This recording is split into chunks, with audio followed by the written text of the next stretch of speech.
টলিউডে পা রেখেছেন ঢাকায় চিত্রনায়িকা পরীমণি।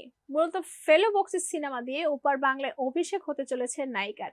আগেই জানিয়ে দেওয়া হয়েছিল আগামী বছর 17 জানুয়ারি মুক্তি পাবে ছবিটি। এবার সামনে এলো সিনেমায় পরীমণির লুক, যেখানে পরী চরিত্রের নাম লাবণ্য। সম্প্রতি পরীমণি তার ফেসবুক পেজে ফেলো বক্সের পোস্টার শেয়ার করেছেন।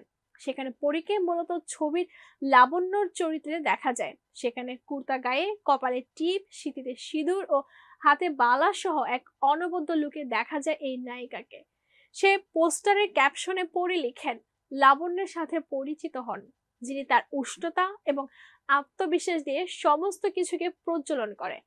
বিশেষ করে তার চওড়া হাসি ও চমৎকার মন দিয়ে যিনি বুদ্ধিদীপ্ত ভাবে মানবিকতা এবং ভালোবাসাকে ছড়িয়ে দেয়।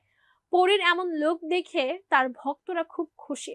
সেটা পোস্টের নিচে ভক্তদের করা মন্তব্য দেখে বোঝা যাচ্ছে। একজন মন্তব্য করেছেন, শুভকামনা রইল, অপেক্ষায় আছি। আরেকজন লিখেছেন ওয়াও। অন্য আরেকজন মন্তব্য করেছেন, অনেক সুন্দর লাগছে পরী। দেবরাজ সিনহা পরিচালিত এই সিনেমাটিতে পরীমণি ছাড়াও অভিনয় করেছেন সোহম চক্রবর্তী। এছাড়াও আছেন কলকাতার অভিনেত্রী মধুমিতা সরকার। ছবির শুটিং হয়েছে গত বছরের এপ্রিলে। ফেলোবক্সি থ্রিলার ঘরানার একটি সিনেমা, আর ফেলোবক্সির চরিত্রটি স্মার্ট এবং প্রযুক্তির সাথে আপডেট। সাধারণ এক বাঙালি ছেলে যে খেতে খুব ভালোবাসে আর রহস্যের সমাধান করতে, সেখানে রহস্যের কেন্দ্রে থাকেন পরীমণি।